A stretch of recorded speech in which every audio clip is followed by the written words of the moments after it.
Hello, my name is Sasha Grossman, and for my final YouTube reflection of this semester, I will be discussing how my philosophy on leadership has grown throughout being in this class and adhering to and sort of integrating what I've learned into my own leadership values. So with that, my topic of conversation is my personal philosophy, finding a balance through growth, and what I've learned from all the course concepts this past semester. So I'd like to introduce some of the most important concepts that I've integrated into my own mindfulness and way of thinking and what's resonated with me, and that kind of pertains to the social change model.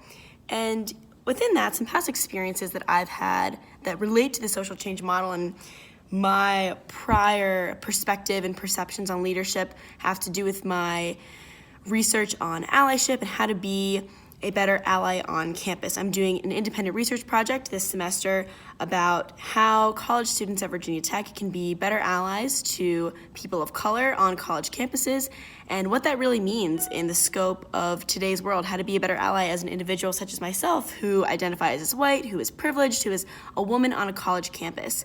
And that sort of made me think about, how do I approach a tough concept in a way that is effective, that is respectful, that kind of conducts an important dialogue. And that sort of leads into the social change model as it pertains to consciousness of self and congruence. Prior to learning about the social change model, I really had never thought about what that means in regards to effective and successful leadership.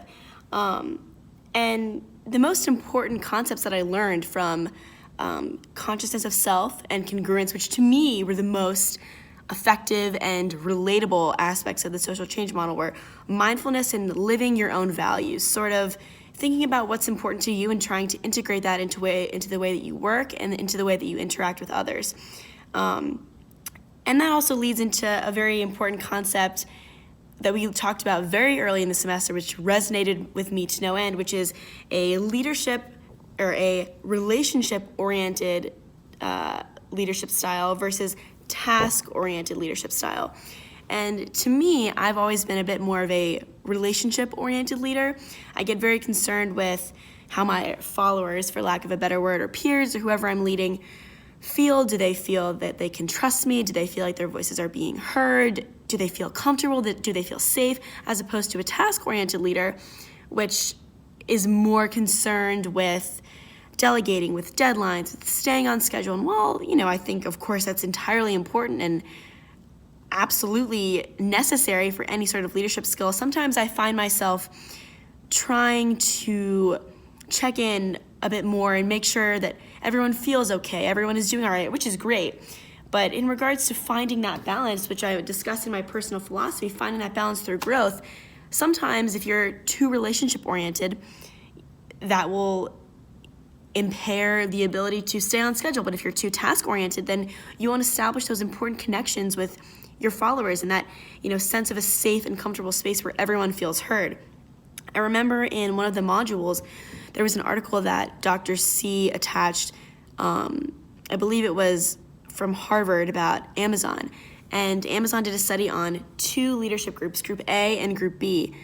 And the Group A model, I believe, they were very efficient in their work. They had a specific leader, and every time they would enter a meeting, the leader would talk for the majority of the time and lay out all of their specific goals. And in Group B, they were a little bit more laid back, a little bit more conversational, and they would start each meeting with a discussion, a conversation, not even really about what they were working on, just catching up and sharing experiences and sharing stories. And while this might seem that it could be a distraction, it actually turned out that Group B, the group that was more focused on kind of finding that balance between all of the group members speaking, not so much the leader, was a bit more successful than Group A, which, I previously thought would have a higher efficiency rate of succeeding in their tasks when there's a specific leader delegating everything they need to do at every single moment.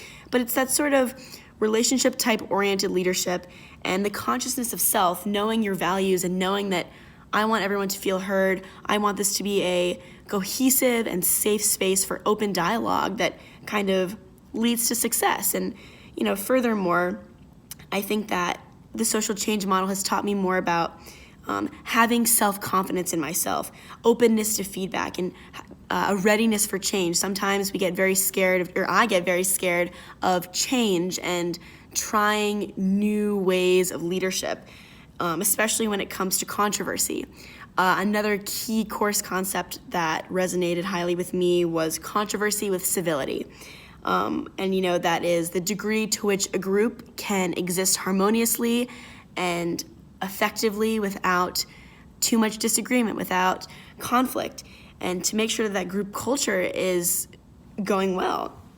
And in order for that to occur, I think that I learning so much about paying attention to others' worldviews, paying attention to others' experiences. This is all going back to what I learned about in Group B, who shared their stories, who shared their backgrounds, which contributed to a harmonious group setting that actually yielded a more efficient outcome of the group.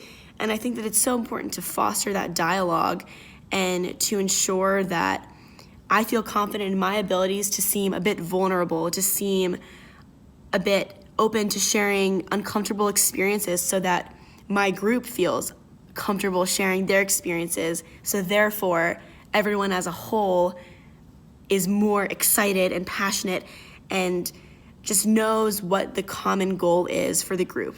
And the common goal, I keep using the word group here, especially in a setting this past semester where group projects and group work is so essential to success. But overall, I think that my personal philosophy, finding that balance to achieve growth was really between the relationship-oriented leadership and task-oriented leadership, and feeling confident in myself and my own abilities to connect with a group and engage in that consciousness of self and congruence. So on that note, thank you for watching this video, and thank you for a wonderful semester in this class. I truly feel as if my leadership abilities have exponentially grown in a way that I am more confident in myself and more confident in my abilities to engage others and to have positive discussions with others. So thank you.